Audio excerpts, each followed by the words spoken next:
ಈಗ ಕಾಲಕಾಲಕ್ಕೆ ಸಾರ್ವಜನಿಕ ಆಸ್ಪತ್ರೆಗೆ ಎಲ್ಲ ಔಷಧಿಗಳನ್ನ ಸೌಲಭ್ಯವನ್ನು ಒದಗಿಸುವಂತೆ ನಾವು ಸರ್ಕಾರನ ಬೇಡಿದ್ದೇವೆ.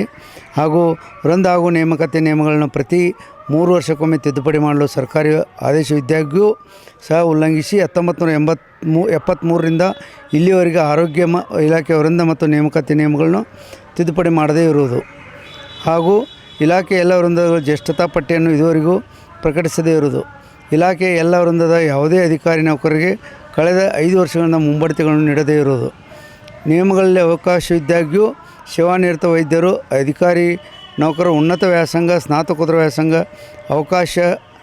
ವ್ಯಾಸಂಗಕ್ಕೆ ಅವಕಾಶ ನೀಡದೇ ಇರುವುದು, ಇಲಾಖೆ ವರ್ಗಾವಣೆ ಕಾಯ್ದೆಯಲ್ಲಿನ ನ್ಯೂನತೆಗಳನ್ನು ಸರಿಪಡಿಸದೆ ಅವೈಜ್ಞಾನಿಕವಾಗಿ ಕೌನ್ಸಿಲಿಂಗ್ ವರ್ಗಾವಣೆ ಮಾಡುತ್ತಿರುವುದು, ವೈದ್ಯಕೀಯ ಶಿಕ್ಷಣ ಇಲಾಖೆ ಸ್ವಾಯತ್ತ ಸಂಸ್ಥೆಗಳಲ್ಲಿ ಹಾಗೂ ಆಹಾರ ಸುರಕ್ಷತೆ ಮತ್ತು ಗುಣಮಟ್ಟ ಇಲಾಖೆ, ಮಹಾನಗರ ಪಾಲಿಕೆ ಮತ್ತು ನಗರ ಪಾಲಿಕೆಗಳಲ್ಲಿ ಮಂಜೂರಾಗಿರುವ ಆರೋಗ್ಯ ಇಲಾಖೆ ಎನ್ಕೇಡರ್ ಹುದ್ದೆಗಳಿಗೆ ನೇಮಕಾತಿ ಮುಂಬಡ್ತಿ, ಎಲ್ಲ ವರ್ಗಾವಣೆಗಳಿಗೆ ಆರೋಗ್ಯ ಇಲಾಖೆ ವೈದ್ಯರು, ಅಧಿಕಾರಿಗಳ ನೌಕರನ್ನೇ ನಿಯೋಜಿಸುವುದು, ಸಾರ್ವಜನಿಕರಿಗೆ ಉತ್ತಮ ಸೇವೆ ನೀಡುವ ದೃಷ್ಟಿಯಿಂದ ಇಲಾಖೆಯಲ್ಲಿ ಖಾಲಿ ಇರುವ ವೈದ್ಯರು, ಅರೆ ವೈದ್ಯಕೀಯ ಹಾಗೂ ಇತರೆ ವೃಂದದ ಹುದ್ದೆಗಳನ್ನು ಭರ್ತಿ ಮಾಡೋದೇ ಇರುವುದು, ಗುತ್ತಿಗೆ ವೈದ್ಯರ ನೌಕರರು ಹಾಗೂ NHM ಗುತ್ತಿಗೆ ನೌಕರರಿಗೆ ಸೇವಾ ಭದ್ರತೆ ಹಾಗೂ ಕಾಲಕಾಲಕ್ಕೆ ಸೂಕ್ತ ವೇತನ ಹೆಚ್ಚಳ ಮಾಡದೇ ಇರುವುದು, ಇಲಾಖೆಯಲ್ಲಿನ ಕೇಂದ್ರ ಪುರಸ್ಕೃತ ಯೋಜನೆ ಅಡಿ ಕಾರ್ಯನಿರತ ಸುಮಾರು 6,000 ನೌಕರರಿಗೆ ಹಲವಾರು ವರ್ಷಗಳಿಂದ 3-4 ತಿಂಗಳಿಗೊಮ್ಮೆ ವೇತನ ಭತ್ಯೆಗಳನ್ನು ನೀಡುತ್ತಿರುವುದು, ಇಲಾಖೆ ಕಾರ್ಯನಿರ್ವಹಿಸುತ್ತಿರುವ ವೈದ್ಯರು,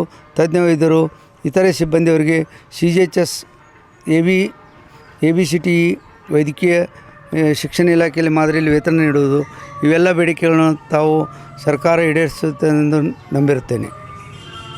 ಸರ್, ಓಕೆ. ಈಗ ನಾವು ರಾಜ್ಯಾದ್ಯಂತ ವೈದ್ಯರ ಮುಷ್ಕರವನ್ನು ನೇಮಿಸಿದ್ವಿ. ಯಾಕೆಂದರೆ ನಮ್ಮ ಬೇಡಿಕೆಗಳು 11 ಬೇಡಿಕೆಗಳನ್ನ ಈಡೇರಿಸಲಂತ ನಾವು ರಾಜ್ಯ ಸರ್ಕಾರಕ್ಕೆ ಮನವಿ ಮಾಡಿಕೊಂಡಿದ್ದೀವಿ. ಅದರಂತೆ ರಾಜ್ಯ ಸರ್ಕಾರ ನಮ್ಮ ಮನವಿಯನ್ನು ತಿರಸ್ಕರಿಸಿ ನಮ್ಮನ್ನು ಒಂದು ಮುಷ್ಕರ ಹಾದಿಗೆ ತಾವೇ ತಳ್ಳಿದಂತ ಹೇಳಲಿಕ್ಕೆ ನಾನು ಇಚ್ಛೆಪಡ್ತಾ ಇದ್ದೀನಿ. ಅದರಂತೆ ಈಗೇನಾಗಿದೆ ಅಂತಂದರೆ 10ರಿಂದ 11ರಿಂದ 15ವರೆಗೆ ನಾವು ಎಲ್ಲ OPDಗಳನ್ನು ಬಂದ್ ಮಾಡ್ತೀವಿ. ಓನ್ಲಿ ಎಮರ್ಜೆನ್ಸಿ ಮಾತ್ರ ಪ್ರಾರಂಭ ಮಾಡ್ತೀವಿ. ಕಪ್ಪು ಬಟ್ಟೆ ಧರಿಸಿ ಹಾಗೂ 16ನೇ ತಾರೀಕಿಂದ ಇವನ್ ಎಮರ್ಜೆನ್ಸಿ ಸದ್ಯಕ್ಕೆ ನಾವು ಬಂದ್ ಮಾಡ್ತಾಯಿದ್ದೀವಿ, OPD ಹಾಗೂ ಎಮರ್ಜೆನ್ಸಿ. ಅದರಂತೆ ಜನರು ಸಹಕರಿಸಬೇಕಾಗಿ ತಮ್ಮಲ್ಲಿ ವಿನಂತಿಗೆ ಕೇಳ್ಕೊಳ್ತಾ ಇದ್ವಿ.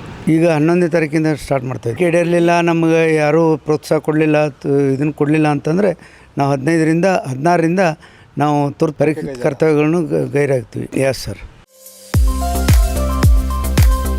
ಬಾಗಲಕೋಟ್ ಜಿಲ್ಲೆಯ ಬೀಳಗಿ ತಾಲೂಕಿನ ಬಾಡಗಂಡಿ ಎಂಬ ಪುಟ್ಟ ಗ್ರಾಮದಲ್ಲಿ ಆರಂಭಗೊಂಡ SR ಪಾಟೀಲ್ ಶಿಕ್ಷಣ ಸಂಸ್ಥೆ ಇಂದು ನರ್ಸರಿಯಿಂದ PUC, BSc nursing, BSc allied courses, BAMS Ayurvedic, MBBS ಒಳಗೊಂಡು ಹೆಮ್ಮರವಾಗಿ ಬೆಳೆದಿದೆ. PUC ವಿಜ್ಞಾನ ವಿಭಾಗದಲ್ಲಿ ಸತತ 2 ಬಾರಿ ಜಿಲ್ಲೆಗೆ ಹಾಗೂ 4 ಬಾರಿ ತಾಲೂಕಿಗೆ ಪ್ರಥಮ ತಂದುಕೊಟ್ಟ ಹಿರಿಮೆ. NEET, JEE, KCET, banking, CA foundation ಕೋರ್ಸ್ಗಳಿಗೆ ವಿಶೇಷ ತರಬೇತಿ ಒಂದೇ ಸೂರಿನಡಿ ಲಭ್ಯ. ಉತ್ತಮ ಹಾಸ್ಟೆಲ್, ಗುಣಮಟ್ಟದ ಊಟ ಉಪಹಾರ, ಮಕ್ಕಳ ಸರ್ವತೋಮುಖ ಅಭಿವೃದ್ಧಿಗಾಗಿ swimming pool, indoor outdoor stadium, gym, music class, ಚಿತ್ರಕಲಾ ತರಬೇತಿ ಸೇರಿದಂತೆ ಅನೇಕ ಸೌಲಭ್ಯಗಳಿವೆ. ನುರಿತ ಬೋಧಕರು, ಲ್ಯಾಬೊರೇಟರಿ, ಶಾಲಾ ವಾಹನ, ಸುರಕ್ಷತಾ ದೃಷ್ಟಿಯಿಂದ ಸೆಕ್ಯೂರಿಟಿ, CCTV ಅಳವಡಿಸಲಾಗಿದೆ. ಹಚ್ಚ ಹಸಿರಿನಿಂದ ಕಂಗೊಳಿಸುವ ಕ್ಯಾಂಪಸ್ ವಿದ್ಯಾರ್ಥಿಗಳ ಮನಸ್ಸಿಗೆ ಮುದ ನೀಡುತ್ತೆ. ಅತ್ಯುತ್ತಮ ಶಿಕ್ಷಣಕ್ಕಾಗಿ ಇಂದೇ ಸಂಪರ್ಕಿಸಿ ಬಾಪೂಜೆ ವಿದ್ಯಾಸಂಸ್ಥೆ.